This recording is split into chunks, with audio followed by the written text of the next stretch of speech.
Alright, so it's a beautiful evening on Kodiak Island. Unfortunately, I couldn't find anything to really photograph that would be worth it in my eyes. Which is funny because there was like bald eagles and stuff, but they were in a bunch of branches and whatnot, and it was just not worth taking a photo or a video. But I wanted to take this opportunity before the light is fully gone to tell you guys how I make money as a wildlife photographer, and how you guys can make money too, because I think my biggest, or one of my biggest sources of income I still got this cough here, is one of my biggest sources of income as a wildlife photographer is through social media. And you don't need to be a pro or an expert. You can be a beginner and make content and make money from it. So I'll break down exactly every platform I use to make money, and then I'll tell you some other ways I make money. So first things first, if you are a beginner or a pro, no matter what you are, you always want to perfect your craft. You always want to practice. I don't know everything. I still make mistakes. Pros still make mistakes. And, it just is what it is. But as you grow older and practice more, you'll learn from your mistakes. Well, at least that's the goal. And then you can go ahead and keep going out. And eventually you'll get the shot that is something that is going to be a money maker. So I've been talking about social media, but I'll get to that in a minute. Anyone, beginner to pro, can sell prints. I sell them, and I'll say it's probably my least amount of income as a wildlife photographer through prints or calendars. It's like okay money, and using social media to advertise your prints definitely help. Selling prints, having a website you use. I use Squarespace as my website, and when someone buys a print, I go through Miller's Photo and then buy the print and then ship it to them through using drop shipping, so they don't send the invoice or whatnot. And basically, if I sell a print for 30 bucks, that's an 8x12 paper print for $30. It costs me about 15 bucks to make the print and get it shipped to them. A metal print is like 160 bucks, and then I sell it for $300. So yeah, I'm trying to get like around 100% profit. And that's one thing you want to do, is make sure you are not underselling your prints, so you end up paying for someone to buy your print. Make sure you can make a little bit of money off of it, and whatever you want to charge is your comfort level. Look at the mediums and everything. Sometimes you might pay 400 bucks for a metal print that I'm charging $300 for, because you're using a really, really expensive exhibit type medium or something like that. So you got to just use something that you're comfortable with. And for me, I found what works for me. I found what my clients like, and I have never had a complaint with my prints. All right, now let's think about the next thing here, and that's gonna be what we call social media, or I call it a scam these days. Another video is gonna go on. Social media has gotten so bad with all this AI stuff. It's almost like kind of sickening to use social media anymore. But then I'll capture a nice photo, post it, and it gets a lot of likes and stuff. And I'm like, okay, I'm glad there's real people out there that appreciate real stuff. Yeah, people are gonna comment AI and whatnot. It's because everything's AI now, and just AI just drives me through the wall. Like, you people can't tell that bear photo, or that bear on someone's porch and that bear on that person's porch, that all looks like a security camera, isn't AI. Like, come on, give a break here. While I'm showing myself with the bear in the background, and people are still thinking it's AI. Like, whatever. Okay, now let's get away from this AI crap. It's BS, and I know, like, AI is gonna get more likes than my stuff, whatever. Don't care. And I'm not talking about using social media to link, like, my wildlife masterclass or whatnot. I don't consider that making money off social media. I consider that using social media to make money, which is a little bit different. But in terms of making money directly from social media websites, I was always told YouTube is the best. I think in the long term of things, I think it will be, if I can eventually work my way up to a couple 100,000 subscribers or something, and just get really genuine people. I think YouTube offers the most genuine people to watch your content. I always get the best reactions and the best comments from people. I feel like I'm in an actual community. Sometimes social media seems a little bit, you know, overblown with people commenting fire emojis or whatnot. YouTube pays me, and I make probably the most consistent money through YouTube. I tell you right now, it's only like 100 to 200 bucks a month if I have a really good video. Like if I had a video with 80,000 views, like one of my drone videos had like 80,000 views, I think I got like 600 to 800 bucks off of it when it was all said and done. You really need a lot of views to just make money from YouTube. And when people are making a living off YouTube, a lot of the money is coming from sponsorships and selling courses and whatnot. And if you really love the person, I think it's important that you do support them if it's helping you. I wouldn't say just throw your money at them unless you have the money to throw at them. But if you really are interested in something, I hope that you buy their content, like my masterclass, and I hope that it really provides you with everything you need, because I know I put everything I had into it. I hope other creators are doing that for you. I hope they're not scamming you. And if they are scamming you, I hope that they just kind of get like put on notice for it, not canceled unless it was a really big scam, but they should be put on notice that, hey, you sold us something and you promised us something with it and you didn't deliver. So they should know. And I hope people will tell me that too, because I want to know. And I've had really good reviews on my masterclass. So YouTube, you'll need a lot of consistent views to make a lot of money. Everyone wants that one viral moment. I think that's what makes a lot of people famous, is that one viral video. So keep creating, but you have to keep creating after you're done with that big viral video. Moving on to the worst social media platform, which is probably the one I'm on the most, Instagram. I don't know why. There was like 2 years ago, I made like 200 bucks a month for like 3 months in a row. And then Instagram just stopped paying people. You know, I got 100,000 followers, and sometimes I'm only getting 101, 200 likes. And then sometimes I'm getting 10,000 likes on a photo, or I got 1 million likes on a photo this year. $0 from any of it. It's such a scam. I don't understand why they do that at Instagram. It's such a joke. And I'm gonna have some solutions for social media, and that'll be part of my AI video, I guess. Actually, Instagram, there's so many people posting the same content or similar content. Everyone steals people's videos ideas, and I know like that's kind of like reels are stealing, but like, I mean, some people are just literally copying things word for word. They're not even copying it, they're literally just putting in someone else's voice over them talking, like those like husband and wife channels and stuff and whatnot. And I get it, you need the views and whatnot, but like, it's Instagram or Threads or whatever too. They're not paying you. Why are you trying to be unoriginal on content that they're not paying you for? Who cares if you get a lot of followers, because you're not getting paid for it, and those followers probably won't ever see your stuff again, knowing Instagram. You know, Threads is another thing, part of Instagram. It's like the Twitter of Instagram. Horrible platform. I don't like it. Sometimes you could find some genuine people, but a lot of the things, if you're scrolling on Threads, it's going to be something stupid like, hotels should change their check-in time from 3 p.m. to 11 a.m. It's like, just like, shut up. Stop.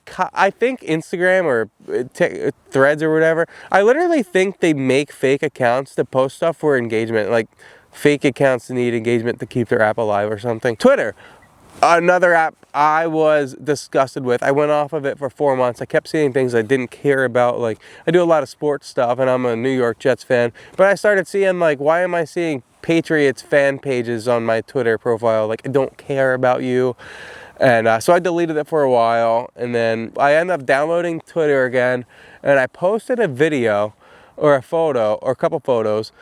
And all I said was, I'm never giving Elon my money again. I hate this app. I hope 4 of my 1,400 followers like this photo. And it got like 180,000 likes. I gained 23,000 followers. I ended up getting qualified to get paid through Twitter, which is like insane. And now Twitter is actually one of my favorite social media platforms. I found some genuine people that like my stuff. They comment on my stuff. They like it. I get more likes on my Twitter content than I do on Instagram. And I have 4 times the followers on Instagram than I do on Twitter. And Twitter pays me not much, and it's like 30 to 50 bucks every 2 weeks. Like if I don't have anything viral, if I get something super viral, if I get like into the 1 million likes, make that more like, or like 1 million views or whatever on a post, on 1 or 2 posts or whatnot, make it more like 200 to 300 bucks, which is really cool. And that's every 2 weeks, not every month. So it's not bad. YouTube, $100 to $200 a month. Twitter, or X now, I guess, is like 29 bucks to like 300 bucks depending, every 2 weeks. So it is really good. The $300 is more on the not happening a lot kind of end, I think. So consider it more like 60 bucks a month, which is not bad since it's just like posting photos, which is really cool. TikTok. I am qualified to be paid on TikTok. I have 23,000 followers on TikTok, and I try to post stuff on there. I'll post like 3 days in a row.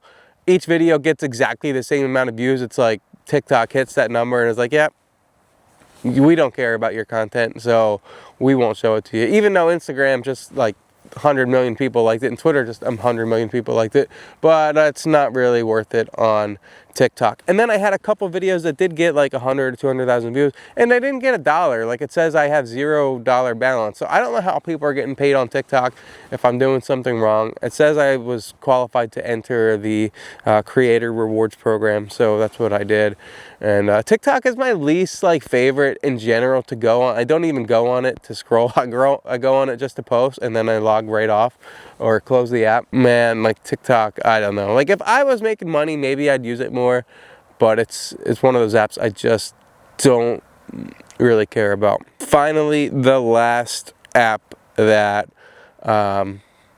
I use, and I'm sure there's a bunch of other social media stuff. My brain can only handle so many social media accounts. I don't even like going on them. It's pretty depressing, or you see the same stuff over and or stuff you don't want to see over and over again.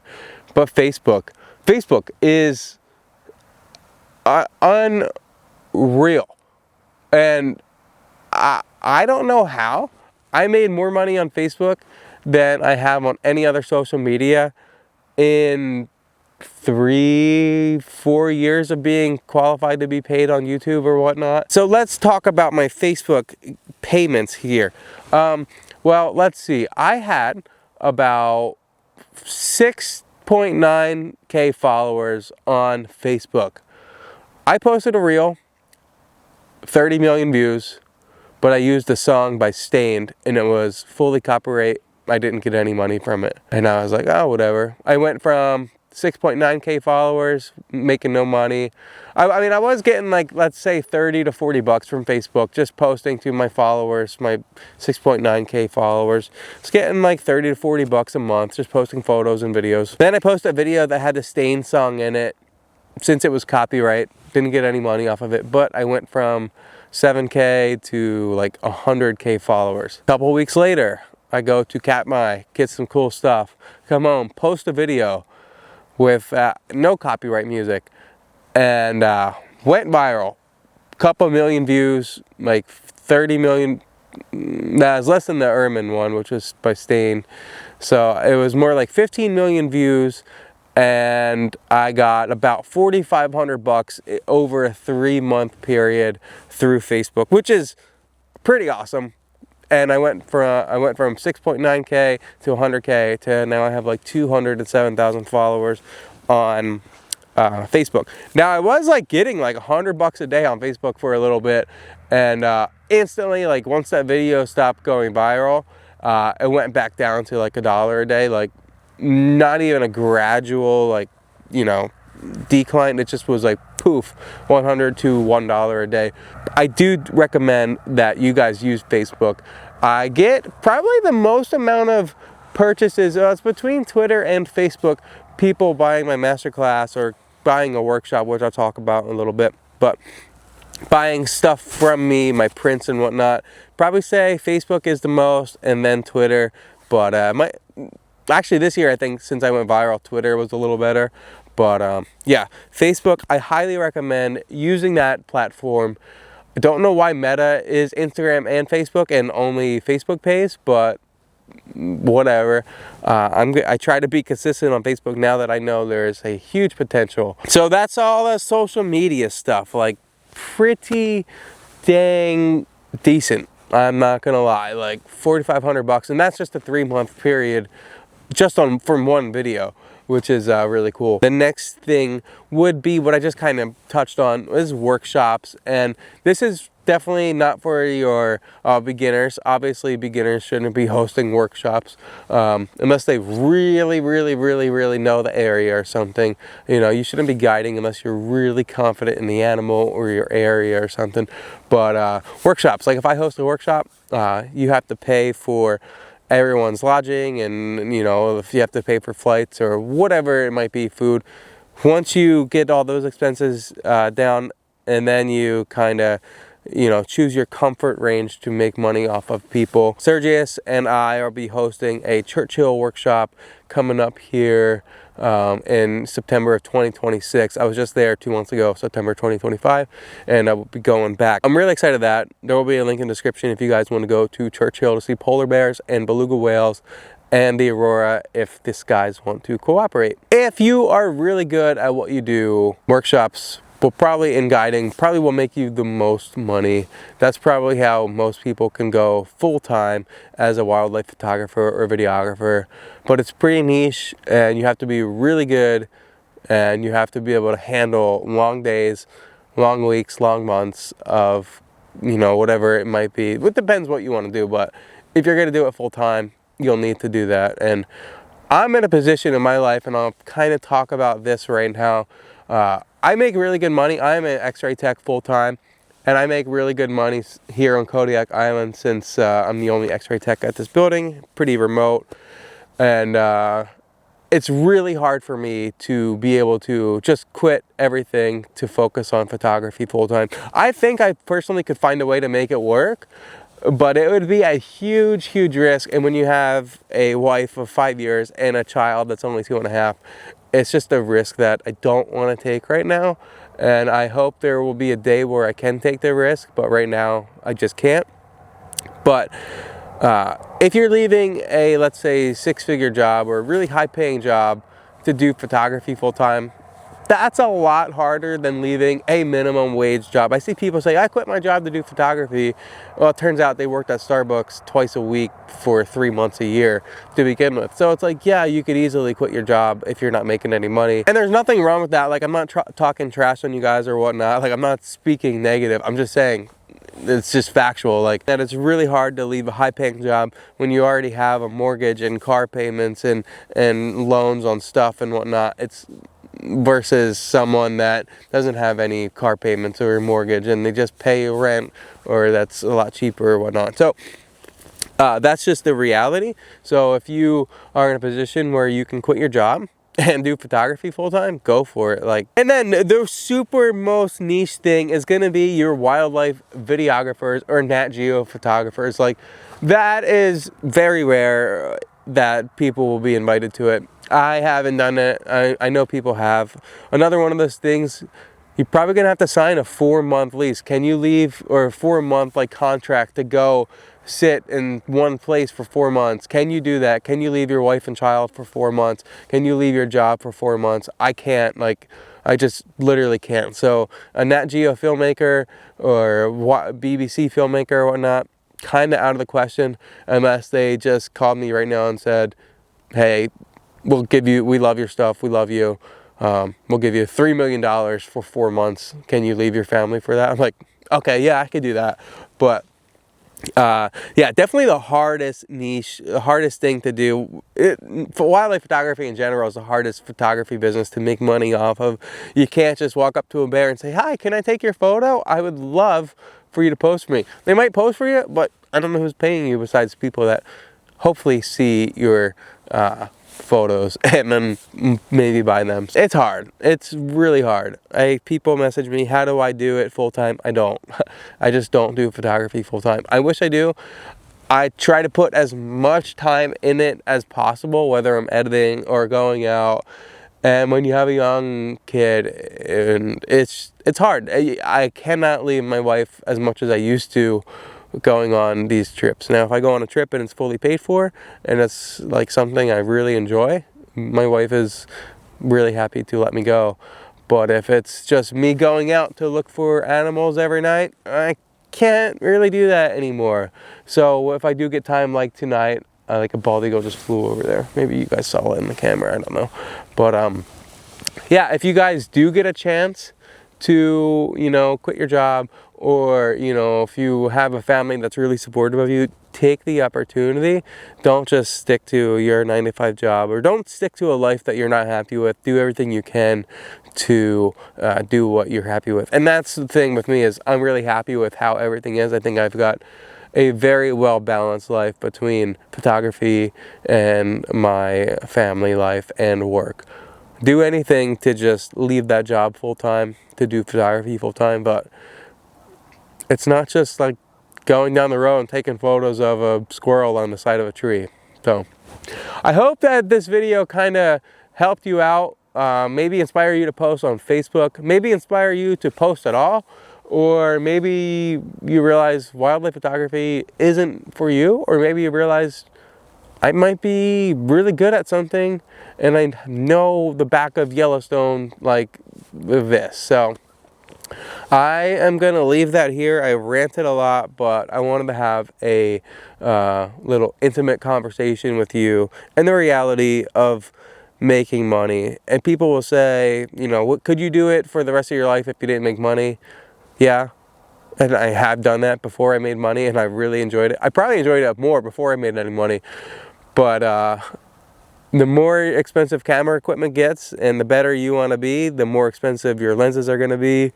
It's nice to bring in some extra money, especially when you have a young family. So thank you guys for watching. I hope you enjoyed it. It got pretty dark, so I'm going to head back home, and I'll catch you guys in the next video. Subscribe to the channel if you want to see more. There's a link in the description to my masterclass and Sergius and I workshop to Churchill, Canada. There's one more thing I forgot to mention when it comes to making money as a wildlife photographer or videographer. Sometimes you shoot a lot of stuff and you'll never see a dime of it. Sometimes you just put a bunch of stuff in the archive, and that's what I do. I have so many videos, and a local tourism company here on Kodiak Island approached me. They asked me to create a video, and I gave them a $10,000 price tag, and they agreed to it. So I made that video, and that's another way you can make money, is just keep creating, keep getting your name out there, and people may approach you, or you may approach other people. You never know who you're gonna meet in this world, and they might like your videos, and you might be able to create a video like this. Discover Kodiak 2025. Thank you guys so much for watching. I hope you guys learned something. Hope this inspires you to get out, whether you do want to make money or not. It's very challenging, but it is possible. And I wanted to show you the reality of what it's like for someone like me that has over 300,000 followers combined.